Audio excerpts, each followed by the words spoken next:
G'day, g'day. My name's Cavill and welcome back to the Dragon's Lair. Today, we are going deep into the Matrix and exploring perhaps one of my favorite fan theories of all time. Today, we're going to be exploring the Frenchman Anomaly theory, the idea that the Merovingian was once a former one. I particularly enjoy this because there's lots of subtle hints throughout the trilogy that imply that the Merovingian was one of the 5 previous ones. So today we're going to be exploring that, and I'm going to be exploring all the different scenes that contribute to this idea. So without further ado, sit back, relax, get yourself a snack and maybe something to drink as we deep dive the Frenchman Anomaly theory. So, today we're looking at a character who is often dismissed as a mere middleman or a pompous gatekeeper. Today, I'm talking about the Merovingian, or as he is simply known, the Frenchman. When we first meet him in The Matrix Reloaded, he is surrounded by the trappings of extreme wealth and antiquity. But in a world of software, why does a program care about the 1945 Chateau Haut-Briand or silk ties? To understand the Frenchman, we have to look past the suit and look at the name. The Merovingians were a real historical dynasty of Salian Franks who ruled for 300 years. Their lore goes much deeper than the history books. In many esoteric circles and revisionist history theories, specifically those popularized by books like Holy Blood, Holy Grail, the Merovingians were claimed to be descendants of Jesus Christ. They were the Holy Bloodline. The Grail wasn't a cup, it was a lineage. So, when the Wachowskis name a character the Merovingian, they aren't just being fancy. They are telling us that this man represents the holy bloodline of the Matrix itself. He is the carrier of the original code. So we're going to explore the Frenchman Anomaly theory. We know from the architect that there were several versions of the Matrix before the one Neo inhabits. The first was a paradise, where everything was perfect and everyone was happy. It was a disaster. The second is colloquially called the Nightmare Matrix, a world built on human history, myth, and monsters that better reflect our darker nature. The theory suggests the Merovingian was not just a program created to manage the data, he was the one from that earlier version. Think about the implications of that moment. If Neo is the 6th iteration of the One, he is part of a controlled cycle of rebirth and destruction. Everyone before Neo reached the architect, chose the door to the source, and reset the system. But what if one of them refused? What if a previous one decided he didn't want to save humanity or reset the world? What if he only wanted to survive? This is where the Merovingian becomes a tragic, fascinating figure. He is an anomaly of survival. He represents the one who chose power over sacrifice. He is a binary king who escaped the deletion of his original world. When his version of the Matrix was scheduled for a hard reset, he didn't go into the light. He retreated into the shadows of the system and took the most important fragments of his world with him. He is the personification of history. If the architect is the father of the system, focused on the future and the balance of equations, the oracle is its mother, focused on the present and the flow of choice. The Merovingian, then, is the grandfather who remembers how things used to be. He is a living archive of every mistake the machines tried to erase. When we hear him speak, he's obsessed with causality. Action, reaction, cause, effect. He mocks the idea of why. This is the philosophy of someone who has lived through the end of the world multiple times. If you saw your reality get deleted and replaced by a newer, sleeker version, would you stop believing in choice too? Would you see that the only thing that matters is the power to stay relevant? He calls himself the trafficker of information. In our world, that sounds like a criminal. In the Matrix, however, information is the only thing that's real. By hoarding the old code and the exiles from the previous versions, he has built a kingdom out of the trash of history. This reframes his arrogance. He isn't just a snob. He's a survivor who looks at Neo and sees a younger, naive version of himself. He sees a man who still believes he can change the world, while the Merovingian knows the world is just a revolving door. He didn't choose the path of the hero, he chose the path of the king. And in doing so, he became the very thing the system could not account for. He became a ghost that refused to leave the machine. As we move forward in this episode, keep that in mind. The Frenchman isn't a villain because he's evil. He's a villain because he's the only one who remembers the truth of the cycle. And he has decided the only way to win the game is to stop playing by the architect's rules. He is the holy grail of the Matrix, the bloodline that survived an apocalypse. If you want to understand the man, you don't look at his words. You look at his table. You look at what he consumes and who he surrounds himself with. In The Matrix Reloaded, when Neo, Morpheus, and Trinity seek out the Merovingian, they don't find him in a dark alley or a high-tech lab. They find him at the top of a skyscraper in a restaurant called Lair. The name is a French phrase that translates to the truth. Think about the irony of that for a second. In a world that is entirely a lie, a world that is a digital construct designed to keep humanity in a dream state, the Frenchman names his stronghold the truth. This is a massive flex. He's telling our heroes, and he's telling the audience, that everything they think they know about the Matrix is a surface-level delusion. He is the one holding the actual truth about how the system works. To understand the Merovingian, we have to look at the climb. Our heroes don't meet him in the basement or on a street. They go to the 101st floor. In the world of the Matrix, numbers are never accidental. Neo lived in apartment 101. There's also the introduction, the 101 course on reality. In binary, it is also the number 5. If Neo is the 6th version of the 1, then who was the 5th? The architecture suggests the answer is waiting for them at the top of the building. Before they even step into the restaurant, Neo notices something weird.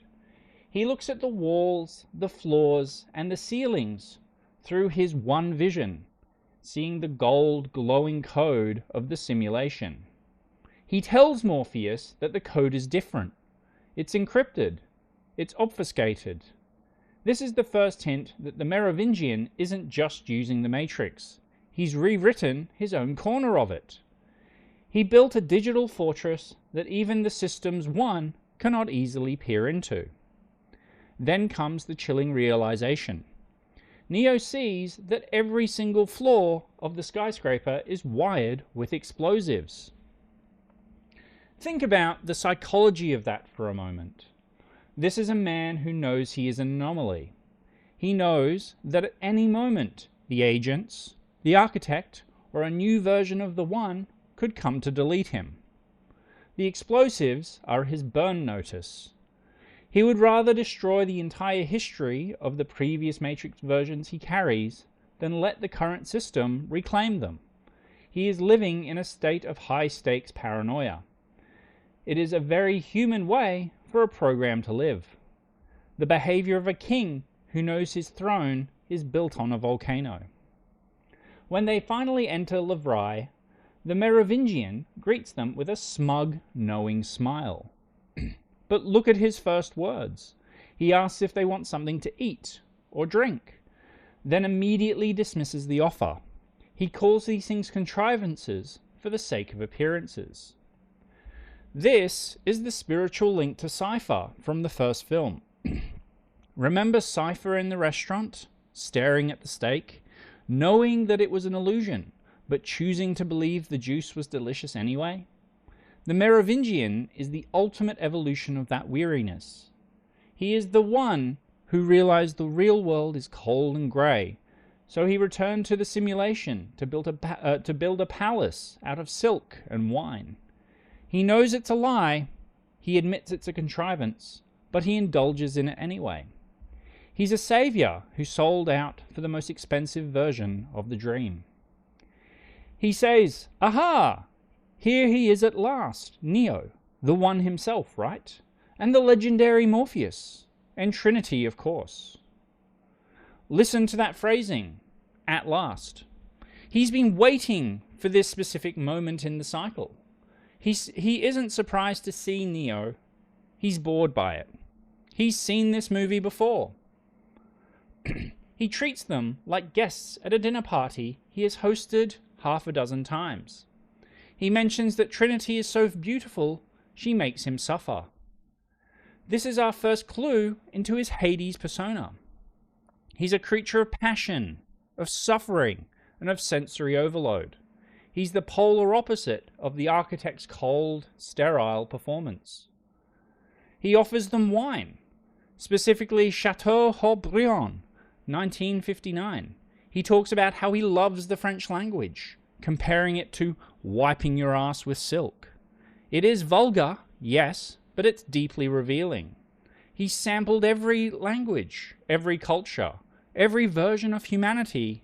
He's become a connoisseur of the human experience, because he no longer has a purpose of his own. When Morpheus tries to get to the point, asking for the keymaker, the Merovingian stops him. This is where the deep dive into his philosophy begins. He tells them they don't know why they are there. He says they were sent, they were told to come, and they obeyed. This is the most damning evidence that the Merovingian was once a one. He knows the one is the tool of the oracle. He knows that Neo is following a script. When he says, "It is, of course, the way of all things," he is speaking from the perspective of someone who once stood where Neo is standing. He once believed he was a savior. He once believed he had a choice. But now he sees the truth. Causality. Choice is an illusion, he says, created between those with power and those without. This is a devastating critique of the entire Matrix trilogy. We want to believe in Neo's choice. We want to believe our choices matter. But the Frenchman looks at Neo and sees a puppet. He demonstrates this with the woman and the chocolate cake. He shows how just a few lines of code can strip away a human's free will and replace it with pure, uncontrollable desire. He's telling Neo, "You think you are here to save the world? No. You are here because a program called the Oracle triggered a sequence of events in your brain that made you feel like you had to be here. You are the woman. The prophecy is the cake." This is why he hates the Oracle so much. He calls her a fortune teller. He tells Neo to give her a message. Her time is almost up. The Merovingian views the Oracle as a manipulator who keeps the cycle of the one going. She provides the why to give people the illusion of power. The Frenchman believes that why is the only real social power. If you know the reason behind an action, you can control the outcome. By stealing the keymaker, the Frenchman has taken the how. He's taken the literal keys to the Matrix. He wants to break the Oracle's game. He wants to stop the reset. Not because he wants to free humanity, but because he wants to stay the king of his 101st floor forever. He is an anomaly who refuses to reset. He is the one who chose the life of a trafficker over the death of a martyr. When he leaves to take a piss, he's claiming that he is the victim of causality, because he drank too much wine. He's mocking Neo. He's saying that even his own biological functions are more honest than Neo's quest. Cause and effect. He leaves them there, powerless, because they came to him without a why. They came to him as beggars. And in the Frenchman's world, if you don't have the why, you're just another link in the chain. This segment is a masterclass in revisionist history. It forces us to look at the hero's journey as a mechanical process. If the Merovingian is right, then Neo isn't a hero. He's just a very sophisticated piece of software reacting to a very sophisticated set of stimuli. In game theory, it's effectively tripping a flag in order to create an event. The Merovingian is the ghost of Neo's future. He's what happens when the savior realizes that the world he's saving is just a series of equations. You stop trying to save the people and you start enjoying the wine. You move to the 101 floor. You wire a building with explosives and you wait for the next one to walk through the door so you can tell him how wrong he is. This brings us to his court, the beings standing in the shadows of the restaurant. These aren't just bodyguards, they are the exiles. Think about what it means to be an exile in the Matrix. When a program is written, it has to have a purpose. A power plant program manages the heat. A weather program manages rain. When a newer, better version of that program is written, the old one is flagged for deletion. The system has to wipe it out to make room for the new. But some programs refuse to go.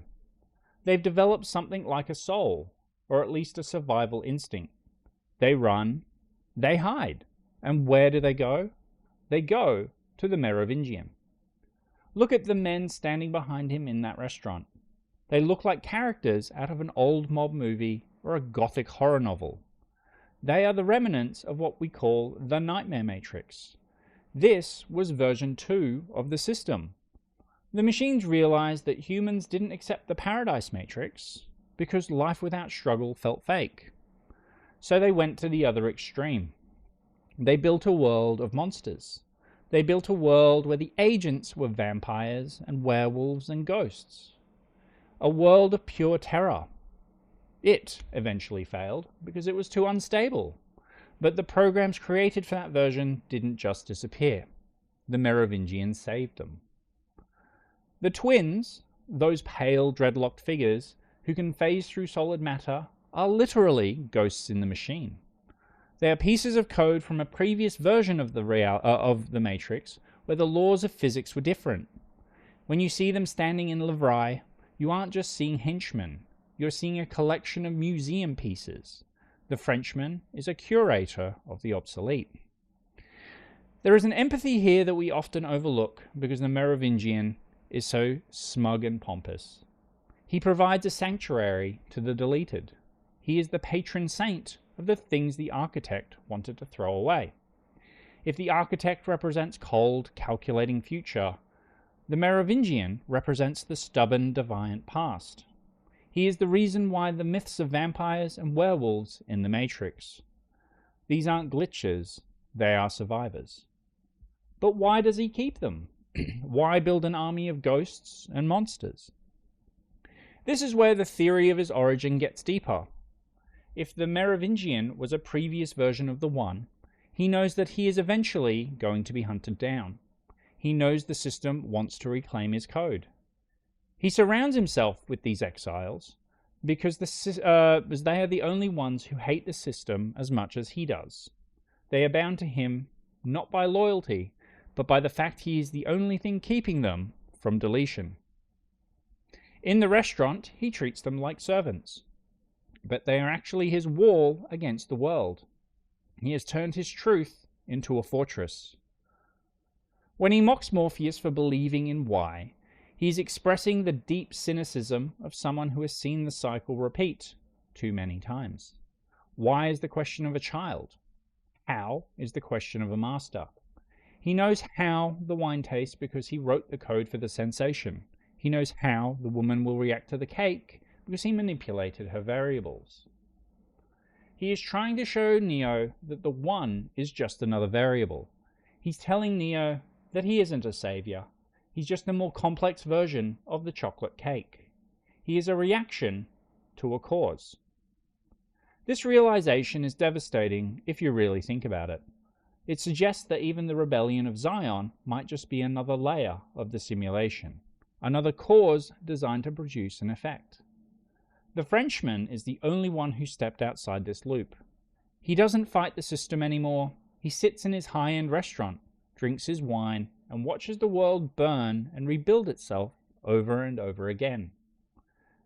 He is the king of a trash heap, and, as we see in his interactions with his wife Persephone, this position has cost him everything that made him human in the first place. He has all the power in the world, but he has no why. He's lost the ability to feel the very things he traffics in. He can trigger an orgasm in a stranger with a piece of cake, but he can no longer feel love for the woman sitting across from him. He is a god of the senses who has become numb to them. This is the tragedy of the Frenchman Anomaly. To survive the deletion of his world, he had to become as cold and calculating as the machines he hides from. As we leave the restaurant and prepare to follow him to his private estate, we have to ask ourselves, is Neo's path any different? Or is Neo just a Merovingian in training, waiting for his own version of the world to end so he can start his own collection of ghosts? The truth at Lair is a bitter pill to swallow. It tells us that survival is possible, but it comes at the price of your soul. When we look at the Frenchman, we have to ask ourselves a question that seems simple, but is actually quite profound. Why is he French? In a world of digital perfection, nationality is a choice. The architect has no accent. The agents speak in a mid-Atlantic monotone. They represent the machine. But the Merovingian chooses to be French. He surrounds himself with wine, silk ties, and the most decadent aesthetics humanity ever produced. This isn't snobbery. This is an act of rebellion. If we accept that he was once a one, he spent his entire original life being a weapon. He was a tool of the source and the oracle, a messiah whose only job was to die for a cause.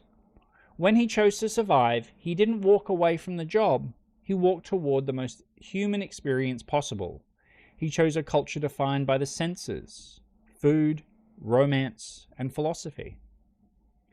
He treats the French language like silk, because he's trying to wrap himself in the textures of a life he was never supposed to have. He is a program trying desperately to be a man.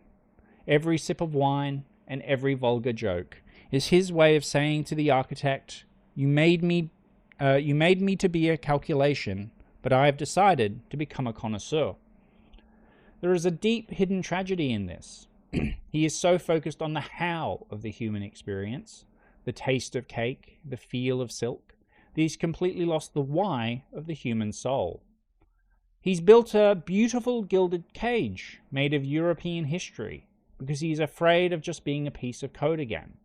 He isn't enjoying the wine. He's using it to hide the fact he is a ghost in the machine. When the Merovingian greets our heroes, his first words are a window to his soul. He asks, something to eat? Drink? Of course. These things are contrivances, like so much here, for the sake of appearances. This line is a direct echo of Cypher from the first film, sitting in that upscale restaurant with Agent Smith, staring at a piece of red meat. Cypher famously said, I know this steak doesn't exist. I know that when I put it in my mouth, the Matrix is telling my brain it is juicy and delicious. After 9 years, you know what I realize? Ignorance is bliss. The Merovingian is the ultimate evolution of the Cypher archetype. If the Frenchman was a previous one, he had reached a point where the grey, cold reality of the machine world was not enough. He chose to return to the simulation. But unlike Cypher, who wanted to forget everything and be someone important, like an actor, the Merovingian returned with his memory intact. He returned as a king. This is a much more complex form of hedonism. Cypher wanted to be deceived. The Merovingian knows it is all a lie, a contrivance, but he indulges. This is the definition of decadence. It's the pursuit of pleasure when you know the pleasure is a hollow string of code. When he says things are for the sake of appearances, he is admitting his entire lifestyle is a theatrical performance. He's playing the role of a French aristocrat because, in a world where nothing is real, the only thing left is the image. Royalty, power, and fine wine are the costumes he wears to distract himself from the fact he is a program without a purpose. This humanizes him in a very relatable, albeit tragic way. We all have those moments where we choose the comfortable lie over the difficult truth.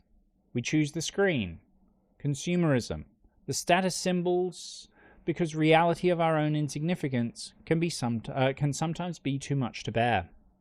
The Merovingian is simply a man who took that human impulse and turned it up to 11. He isn't just eating steak. He owns the restaurant. He is just as hungry as Cypher was. He's trying to fill a void in his heart with the finest of digital vintages. By calling them contrivances, he's showing us he's self-aware. He knows the wine is fake. He knows the tie is fake. He knows the power is a gift from the architect. This makes him a mirror to Neo's possible future. If Neo ever stopped believing in the mission to save Zion, he doesn't have to go back to being a computer programmer in a cubicle. He could choose to be a king. He could choose the contrivance. He could choose the silk and the wine and the appearance. The Merovingian is a man who looked at Cypher's betrayal and decided it was a viable career path. He is the one who decided that he couldn't save the world. He might as well enjoy the most expensive version of it. He's a savior who sold out and has been drinking wine to forget the taste of grey goop ever since. After the Merovingian denies Neo and leaves him with nothing but a lecture on causality, we see a shift. We see the cracks in the Frenchman's perfect empire, and those cracks are named Persephone. When Persephone guides Neo, Trinity, and Morpheus into the bathroom, she isn't just looking for a way to spite her husband. She's looking for a ghost. She makes a deal. She will give them the keymaker, the one thing that can break the cycle of the Matrix, for a single kiss. To a casual viewer, this looks like a woman scorned. But to us, exploring the Frenchman Anomaly, this is a deep dive into corruption. Persephone tells Neo, a long time ago, when we first came here, it was so different. He was so different.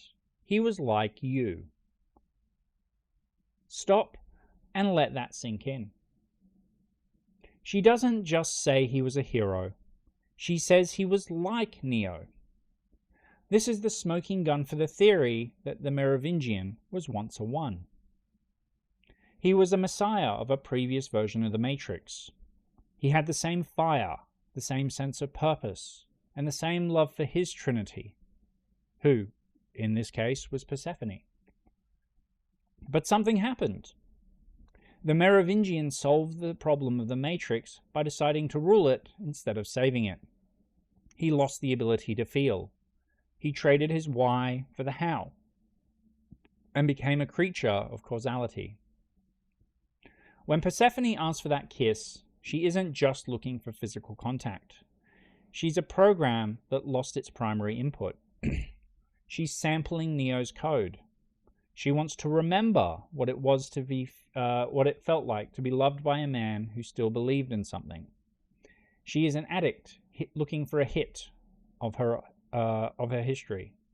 She tells Neo, "I want to sample it. I want to remember." This is the ultimate tragedy of the Merovingian. He survived. He became a king. But in the process, he became so predictable, so bound by the laws of cause and effect, that even the woman who loved him for centuries can no longer find a spark of life in him. As they move through the kitchens to retrieve the keymaker, we see the Merovingian security once they arrive at the chateau. Persephone pulls a small ornate pistol. She kills one of her husband's most loyal guards with a single silver bullet. This is a brilliant piece of world building. She explains that these guards come from an older version of the Matrix, but they caused more problems than they solved. These are nightmare programs. They are the werewolves and the vampires. In coding terms, they are legacy software that won't run on the new operating system. They are notoriously difficult to terminate because their code is based on different laws of physics. They don't have the same vulnerabilities as modern programs. You can't just delete them. You need a silver bullet. You need a specific exploit to kill a specific bug. And this brings us to the hidden passage that leads to the chateau's dungeons. To open a secret door, Persephone reaches for a specific book on the shelf. If you pause the movie, you can see the title, Die Welt als Will and Vorstellung, by Arthur Schopenhauer. In English, this is The World as Will and Representation. This is not a random choice by the Wachowskis. Schopenhauer's philosophy is central to the Merovingians' existence. He argued that the world we see is a representation, a surface-level illusion. The true driving force behind everything is the will, a blind, insatiable urge to exist and consume. The Merovingian is the Merovingian is the personification of the will. He has no higher purpose. He just wants to be. He wants to own. He wants to survive. By using this book as the key, the movie is telling us that the Frenchman has fully embraced the idea that the world is a simulation, and the only thing that matters is the desire of the individual.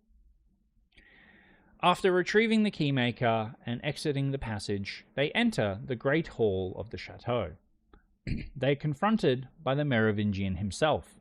He has found them out, but his reaction is quite fascinating. He isn't screaming. He isn't even truly angry. He looks at Persephone's betrayal and says, "It's a game. It's only a game." And she replies, "So's this. Have fun." Their relationship has reached a point where even betrayal is just a move on a chessboard.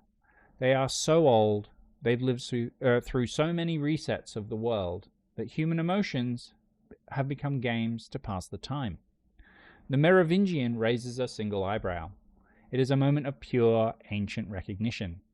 He isn't disappointed in her, he is impressed by her move. As the Keymaker, Neo, Morpheus, and Trinity escape, Neo steps in to stop them, and the Merovingian delivers a legendary line. "Handle us? You'll handle us?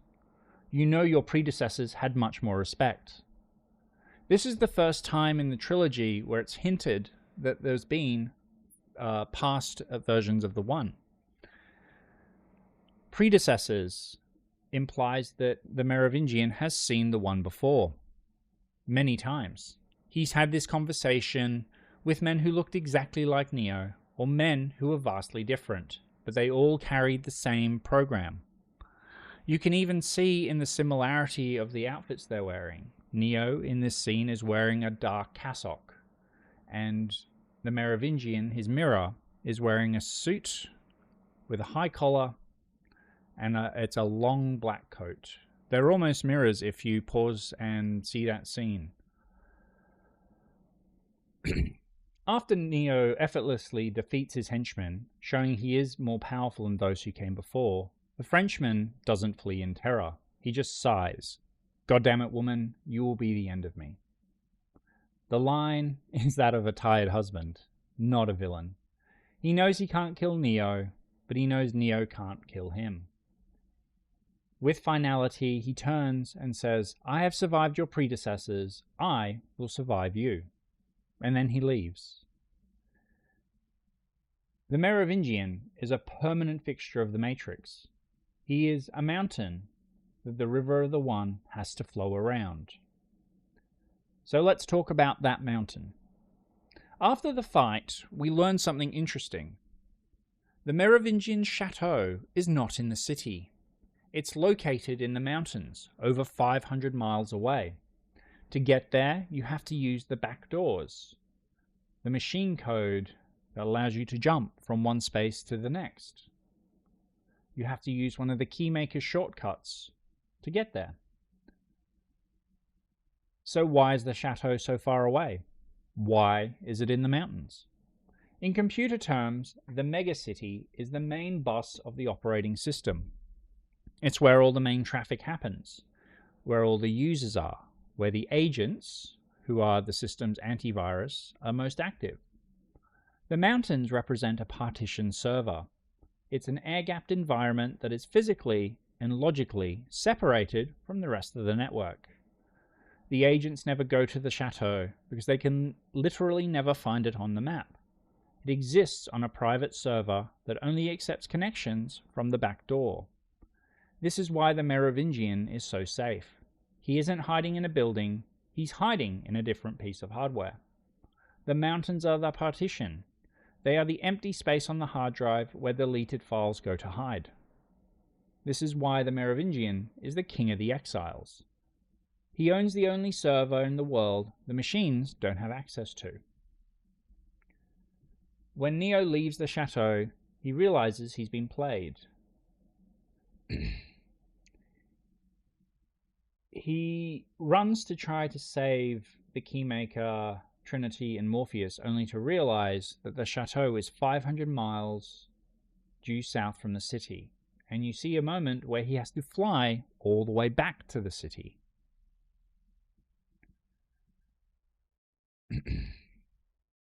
In this sort of situation, the Frenchman isn't just a glitch in the system. It's a warning.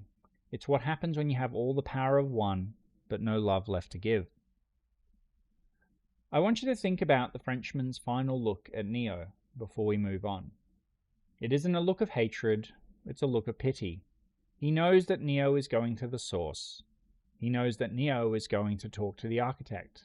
And he knows that, in the end, most ones end up like him, sitting in a beautiful room, surrounded by monsters, and waiting for the world to end once more. To truly understand the depth of the Merovingian's empire, we have to look at his most vital and perhaps most miserable asset, the trainman. If the Merovingian is the king of the underworld, then the trainman is his Chiron, the ferryman who carries souls across the river Styx. But in the Matrix, the river isn't water, it's a place called Mobile Avenue. Think about that name for a second. Mobil. It's an anagram for limbo. It's a loading dock, a transition zone between the machine world and the Matrix simulation. It is a place that doesn't officially exist on any system map. It is a non-space, a liminal area where programs wait to be smuggled into the Matrix as exiles. The trainman is the only one who can navigate this space. He's grimy, disheveled, and intensely violent. Unlike the elegant twins or the suit-clad guards at Lavrai, the trainman looks like a man who has lived in the dirt of the system for centuries. And in a way he has.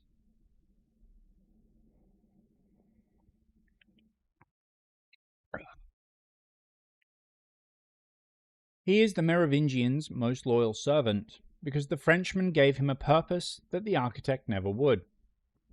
In the machine world, a program without purpose is deleted. It is treated like a broken gear in a clock. But the Merovingian understands that even useless code has value if you know how to use it. He turned the trainman into the border patrol of the afterlife. This brings us to one of the most emotional moments in the entire trilogy, the story of Ramachandra, Kamala, and their daughter Sati. In the Matrix Revolutions, we meet them in the train station. They are programs. Ramachandra is the power plant manager. Kamala is an interactive software programmer. And Sati was born out of love. She was a program created by her parents without a predefined function. In the eyes of the machines, Sati is a zero. She is an error. She is scheduled for immediate deletion. To save their daughter, these two programs do something very human. They make a deal with the devil. They seek the Merovingian. This is where the Frenchman theory gets complicated. The movies tell us to see Merovingian as a villain, but he's the only entity in the entire universe who provides a way for a useless child of love to exist. He agrees to smuggle Sati into the Matrix. In exchange, Ramachandra gives the Merovingian the termination code for the Oracle's physical shell. It is a cold trade, causality in its purest form. But look at the result. Without the Merovingian's greed, Sati would be gone. The beauty she creates at the end of the trilogy, the sunrise she paints for Neo, would have never existed. The Merovingian is a trafficker, yes, but he's also the head of an underground railroad for programs who have outlived their usefulness or were never useful to begin with. Why does he do it? Is it out of the kindness of his heart? Not likely. The Frenchman doesn't believe in kindness. He believes in leverage. Every exile he saves is a debt he can call in. Every program he smuggles into the Matrix is another piece of data he can hold over the architect's head. He's building a shadow matrix, a world within a world, where he is the only one who knows everyone's secrets. Think about the trainman's line to Neo in the station. I built this place. Down here, I make the rules. Down here, I am God. He is the only God because the Merovingian allows him to be. The trainman is a king of nothing, ruling over a grimy liminal platform. But for a program facing deletion, that platform is a paradise. This is the seductive power of the Merovingian's court. He finds the desperate, the obsolete, and the errors, and he gives them a reason. This reframes the entire conflict of the Matrix. The machines want total efficiency. The humans want total freedom. But the Merovingian? He wants total memory. He wants to keep everything. He wants to save every scrap of code, every useless sunset program, and every monster from earlier versions. He's a hoarder of reality. Consider the empathy required to look at a broken program like Sati and see an opportunity rather than a bug. It makes the Merovingian the ultimate revisionist. He's rewriting the history of the Matrix by refusing to let the past die. When you see the trainman check his many watches, he isn't just checking the time. He's checking the pulse of the system. He knows exactly when a program is about to be deleted. He knows when a soul is ripe for the picking. The Merovingian's court are not just a gang of thugs. They're a collection of the unwanted. They are the vampires, the ghosts, the monsters, and the children of love who have nowhere to go. They are loyal to the Frenchman because he is the only one that looked at them and said, "You have value to me." As we move toward the final confrontation of the Club Hell sequence, remember this. The Merovingian isn't fighting for the machines. He isn't fighting for Zion. He's fighting for the right to keep his collection. He's fighting for the right of the obsolete to exist in a world that demands perfection. In a weird way, the Frenchman is the most pro-life character in the series. He just happens to be a smug, arrogant, wine-drinking criminal about it.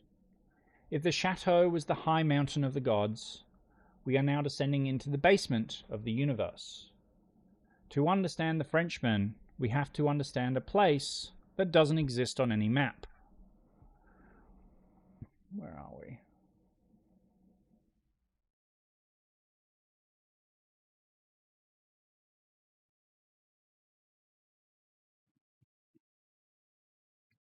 So we'll discuss Mobile Avenue a little bit further. So by the Matrix Revolutions, we have a mythological triad in place. We have the Merovingian, who is Hades, Persephone, his queen, and Chiron, the trainman. In Greek mythology, Chiron was the ferryman who carried the souls of the dead across the river Styx and into the underworld. He was grimy, stubborn, and only moved for those who could pay the price. But why does the Merovingian need a train man? Why does he need a station in limbo? Now, this is the part that gets really interesting, and it does explain how the Merovingian survives when the Matrix gets reset after the One visits the source. Because he knows how the system works. He knows that when a One reaches the source, the world resets. So, the Merovingian built Mobile Avenue as a backdoor to the afterlife. It's his way of intercepting the dead, but also it's his way to survive the cyclical resets, the wipes. It's how he and Persephone move through every version of the Matrix along with his court. So, we really have to explore what happens when Neo gets trapped there. Neo finds himself stuck. He can't use his powers, he can't fly, and he can't even escape. He's a god in the Matrix, but in limbo, he's a man waiting for a train. To the Merovingian, Neo is the ultimate prize. He's a mirror. When the Frenchman looks at Neo, he sees his own past. He sees the one he used to be before he became cynical and power-hungry. By trapping Neo, the Frenchman is performing a symbolic act. He's showing Neo that the One can be just as vulnerable to the rules as any other piece of data. Ironically, the Merovingian did not turn Neo over to the agents, and he didn't let him get deleted. He trapped him. Why? Because Neo is leverage. He knows that the Oracle needs Neo to stop Smith. He knows the Architect needs Neo to reset the system. By holding Neo in the trainman station, the Merovingian becomes the most powerful being in existence. He holds the key to the entire universe in a grimy digital subway station. The Frenchman is stopping the clock. He's preventing the cycle from moving forward. If Neo stays in Mobile Avenue, the Matrix never resets, the war never ends, and Merovingian remains the king forever. So, we now finally reach Club Hell and the next step.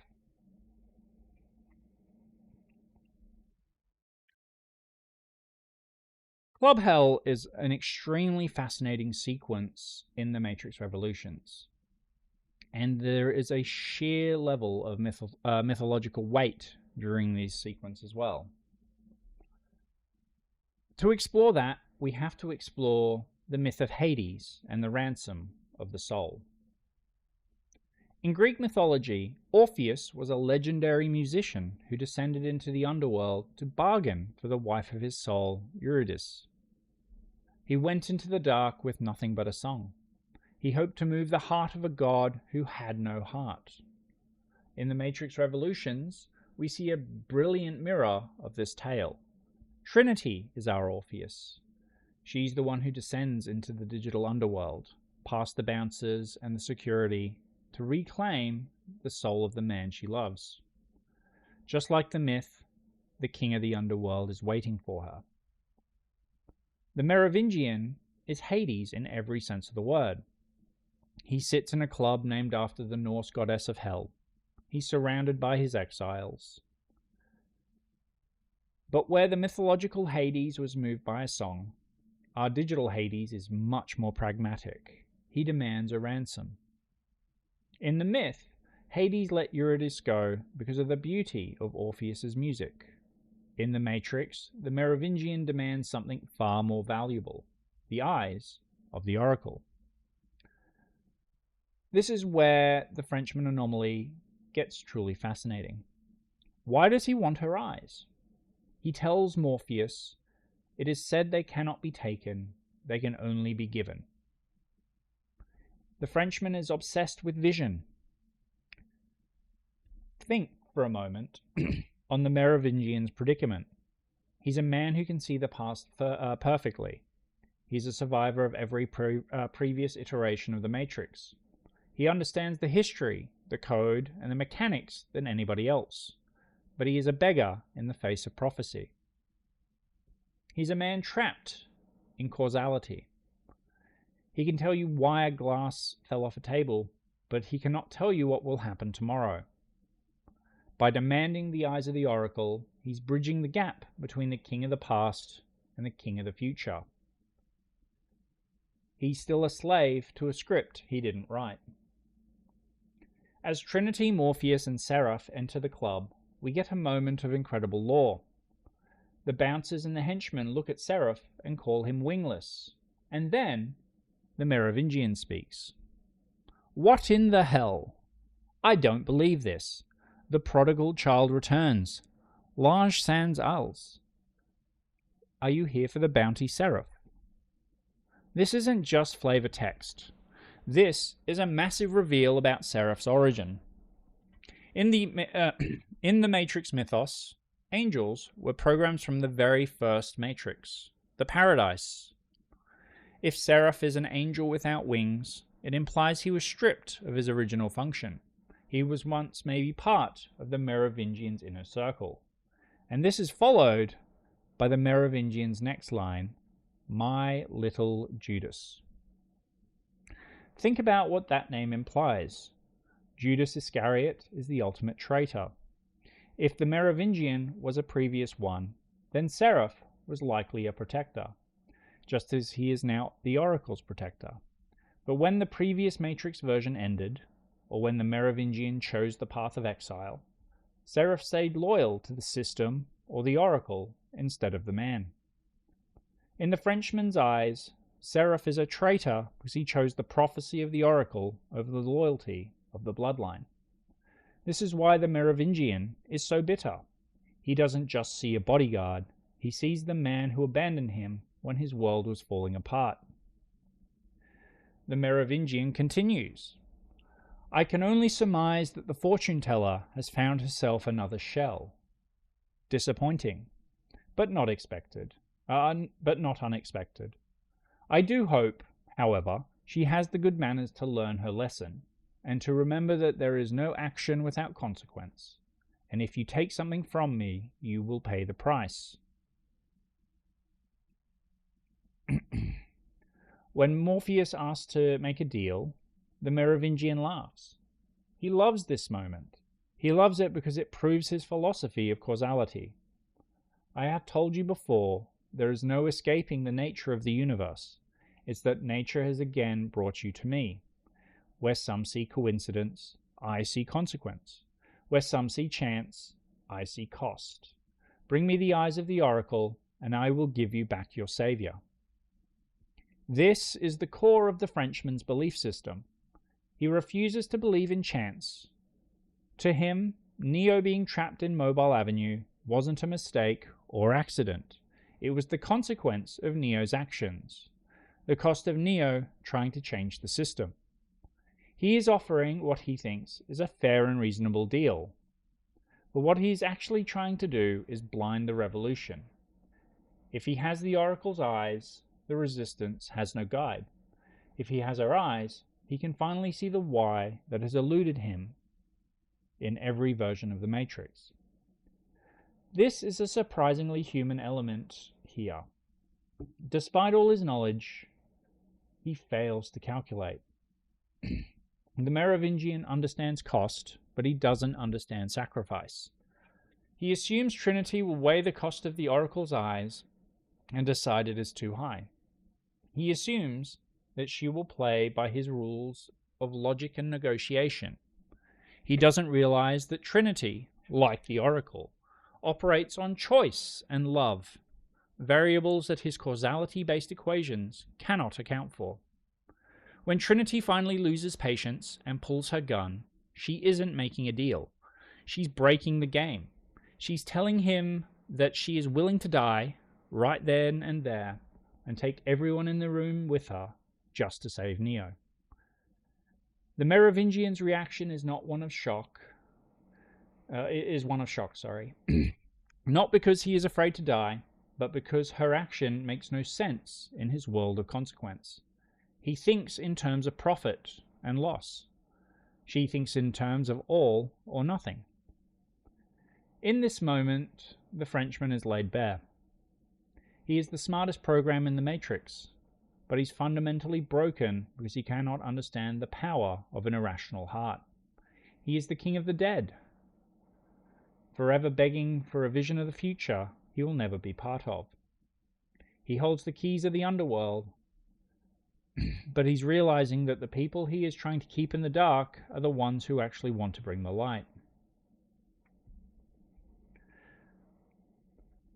So, as I wrap up this segment, I want you to think about that bargain. The eyes of the Oracle. If the Merovingian had gotten them, the Matrix would have never ended. It would have become a permanent frozen archive of his own ego. He would have been the only one who could see the future, and he would have used that vision to ensure nothing ever changed. The Frenchman is the ultimate conservative force in the Matrix. He's a man who wants to own the truth so he can prevent anyone else from finding it.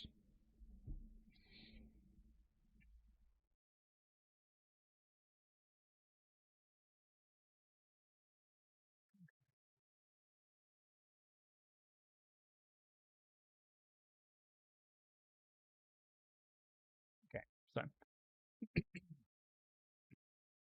as we get closer to wrapping this up, there is one more segment that I want to explore, and that is to understand the Merovingian's place in the lore of the Matrix. We have to look at we have to look at his reflection in the other great exile of the trilogy, Agent Smith. Both Merovingian and Smith are survivors. Both were marked by deletion and said no, but they represent two different ways a hero can fall. Agent Smith is a future gone wrong. He is a virus, a chaotic sprawl of expansion. He wants to consume everything until the entire universe is a mirror of his own face. He represents the horror of total uniformity. The Merovingian, however, is the past that refuses to move on. He doesn't want to consume the world, he wants to curate it. He's a hoarder, an archivist who wants to keep every failed program and every obsolete myth locked away in his private mountain. He represents the horror of total stagnation. Where Smith is the fire that burnt the system down, the Merovingian is the coal that keeps it from ever changing. This is why the architect can live with the Frenchman but fears Smith. The Merovingian is a manageable anomaly. He stays in his partition server, he plays by the rules of causality, and he effectively manages the digital trash. But for Neo, the Merovingian is actually the more dangerous of the two. Smith is an enemy you can fight with a fist. The Merovingian is a life you settle for. He's the temptation to stop fighting, find a nice restaurant, and watch the world end from a distance. He's the reminder that the opposite of a hero isn't always a villain. Sometimes, the opposite of a hero is just a survivor who stopped caring about why he was surviving. We have to see the Merovingian as the opposite pole to Agent Smith. Both are exiles who refuse to be deleted. So, this brings us to the end of our journey through the digital underworld. We've stood in the high halls of the chateau. We've felt the cold tile of the restaurant Livry. We've navigated the grimy, endless loops of Mobile Avenue and faced the king of the exiles in the strobe lights of Club Hell. So now we have to put it all together. We have to look at what the Frenchman Anomaly theory means for the story of the Matrix and for our understanding of the hero's journey. The Merovingian is often dismissed as a colourful side character, a flamboyant obstacle for Neo to overcome. But when we look closer, we see he is the most vital piece of the puzzle. He's a reflection in the mirror that the architect does not want Neo to see. The architect represents the perfect order of the future. The Merovingian represents the messy, unkillable weight of the past. The Frenchman is the ultimate cautionary tale. It's what happens when the one decides the mission is impossible and chooses instead to be the master of the ruins. Think about the first time we see him. He's elegant, articulate, and completely bored. The boredom is a primary symptom of his condition. When you have lived through 6 versions of the world, you've seen the rise and fall of Zion a dozen times. The thrill of a savior wears off. You see the patterns. You see that every choice is a variable in a larger equation. And once you see that, you have a choice to make of your own. You can either die for a cause that will reset anyway, or you can find a way to stay in the game. The Merovingian chose to stay. He became his own tragedy. And this is where the empathy comes in for those of us watching from the outside. We live in a world that often feels like a series of repeating cycles. We see the same conflicts, the same political shifts, and the same human errors occurring over and over. It's easy to become cynical. It's easy to look at the world and say that causality is the only law that matters. We see an action and expect a certain reaction. We become like the Frenchman, sitting at our own tables, watching the chocolate cake of life trigger the same predictable responses in the people around us. The Frenchman is a warning that this perspective is a prison. His obsession with causality is not a superpower. It's a cage. It has stripped him of his ability to feel love. It's turned his guide into an enemy. It's turned his world into a museum of monsters and obsolete code. He is a king, but the king of the dead. The tragedy is that he was once the hero. He felt the weight of the world on his shoulders the way that Neo did. He once had a partner he would have died for. Instead, he let the system break his spirit.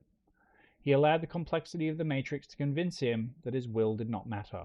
He traded his soul for a permanent seat at the table.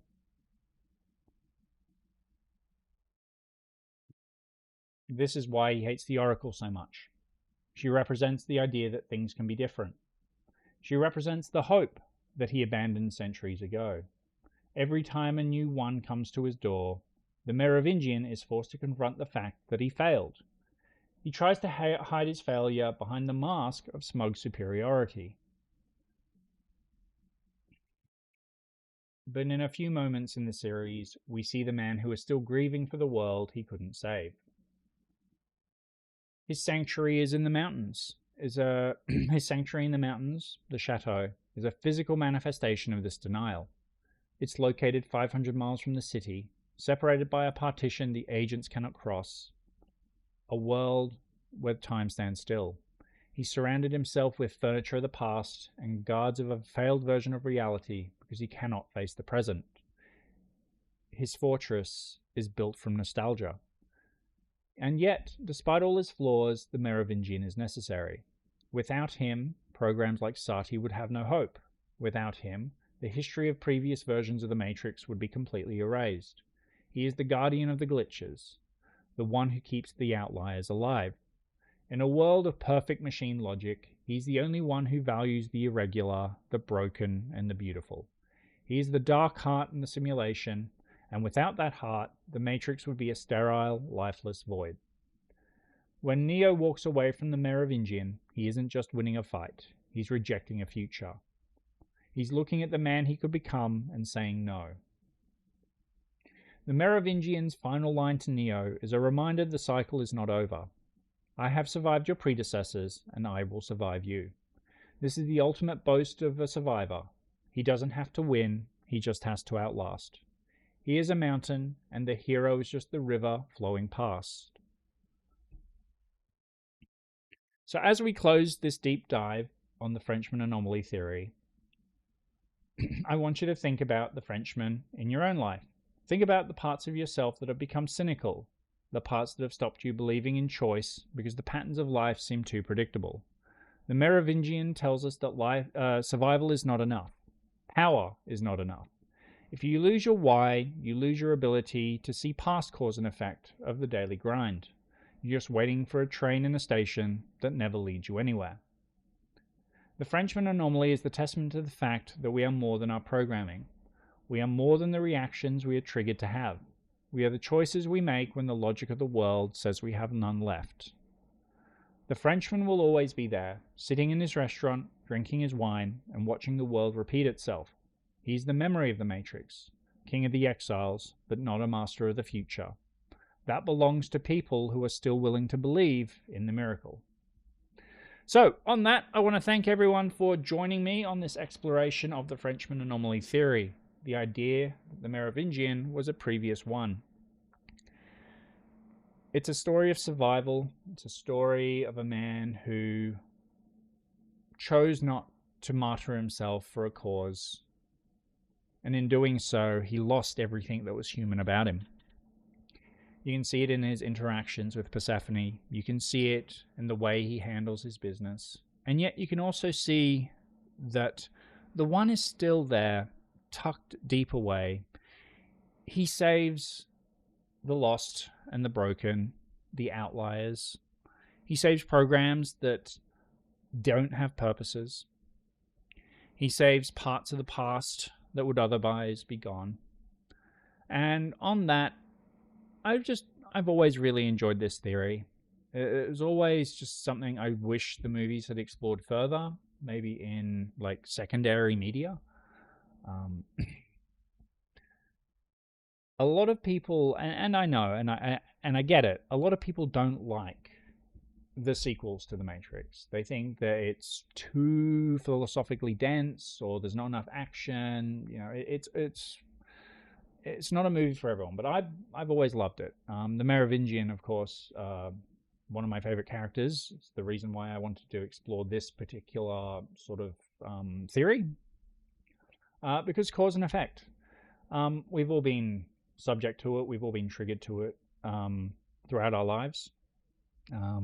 Something happens and we react to it, and sometimes that reaction isn't, ideal, because let's face it, we all react on things in our past, the traumas that we have, or that sort of thing, and that can definitely change how we might react to something.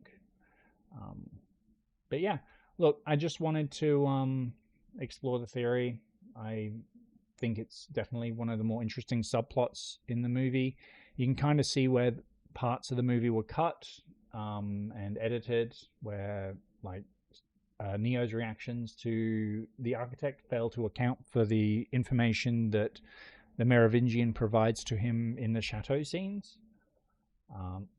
But either way, it's always going to be one of those things that I really enjoy, and I just wanted to share with everyone. So thank you so much for joining me in the podcast today. We have one more episode left in this season. If you jump onto my YouTube or my Instagram, I do have a list of the upcoming topics for season 2. So one of the things you may notice is that I moved the Theodicy of Lex Luthor to season 2 because I decided to do the story of the Doctor and River Song for my last episode. So without further ado, I have one more episode left to go, which should come out next week. It's going to be my grand unification theory about how Firefly and Dollhouse are connected. I've got some interesting ideas as to why that is the case. But either way, thank you so much for joining me. I hope you enjoyed this episode of The Dragon's Lair.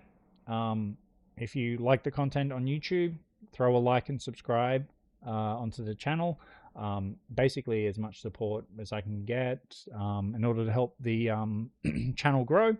You can also find me at Lord Alador's Lair on Instagram, where I post up daily movie, TV, and anime reviews, and further updates for my podcast. You can find it all there. So if you have enjoyed this content, follow me there as well for even more. Otherwise, thank you so much for joining me, and I will see you all next time. Stay shiny, everyone.